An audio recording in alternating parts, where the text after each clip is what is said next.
با قدرت تر هستند. اکنون در وزن با اضافه 100 کیلوگرم تیمور رحیموف، این جودوکار امید بخش تاجیک، در لحظه اول مبارزه بر مهرروی یک دفاعی خوب داشت.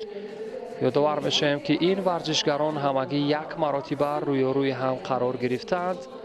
آن قوازمایی در مسابقات تل‌آویو بود که در سال 2021 در مرحله قوازمایی تسلا بخش برگزار شد و در آنجا تیمور رحیموف در مدت 1 دقیقه 36 ثانیه بازنده شد.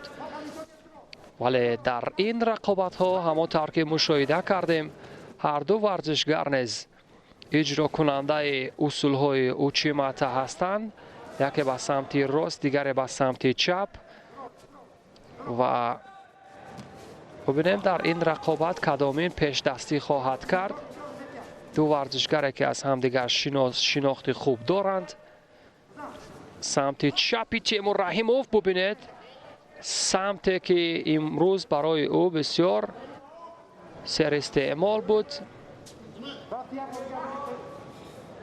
و ثمره بار هم بود امروز.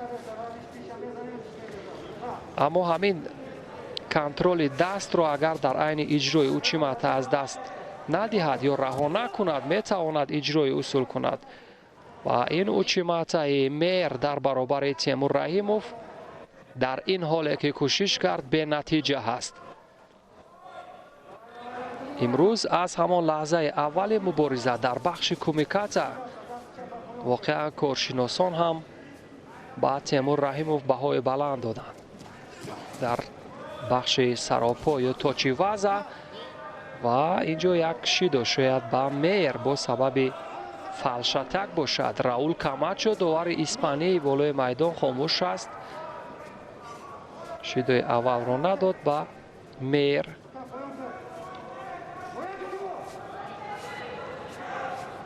موقع گاردگیری یا قپیدن تیمور رحیموف بسیار موافق و خوب هست و بار دیگر هم فلشتک صورت میگیرد. داوران هم خاموش هستند.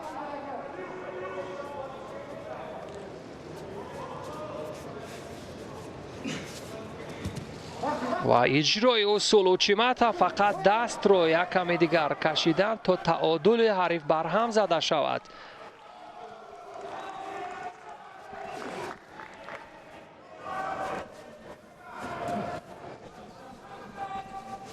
و تیمور رحیموف در حال برابر کردن نتیجه واخوری ها و بار دیگر ببینید 3 بار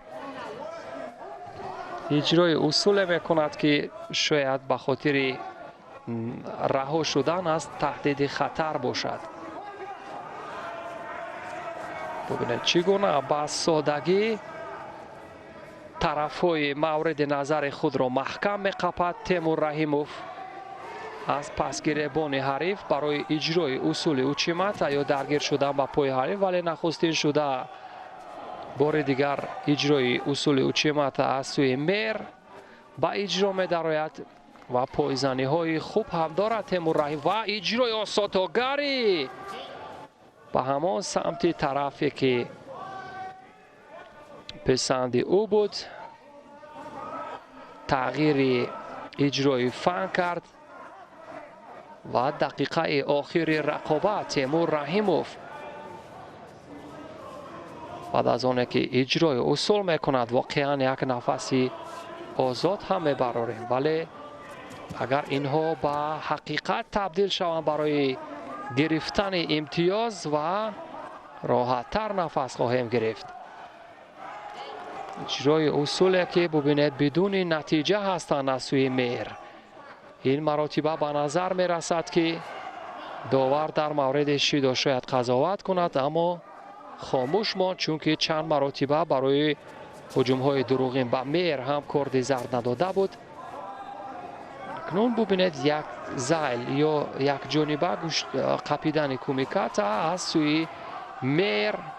تیمور رحیموف در حال اجرای اوچیماتا و سومیگایشی، این هم یک امتیاز شاید باشد. اما داوران چی خلاصه کردند؟ довари марказ خلاصه میکند که اینجا امتیازی نیست، اما حکومت اجرای اصول تیمور رحیموف بود، ولی سومیگایش یک چرخشی که از سوی میر بود.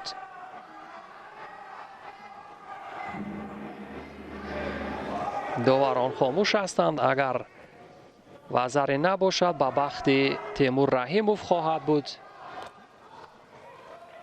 ولی وزری هست.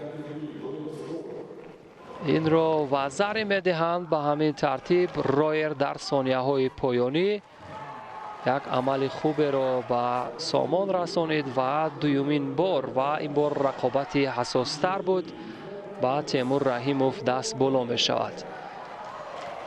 و هر حال ورزشگری بخت ورزشیش زیادتر ببینید اجرای اصول از سوی تیمور رحیموف بود، چون دستی حریف خوب کنترل نمیشد. از این لحاظ برای چرخش و همان از عملی ببینید چرخش دادن حریف به سمت مقابل رقم میخورد. به همین ترتیب دوستان عزیز تیمور رحیموف شانسی به دست آوردن نشانه برنجی را از دست داد.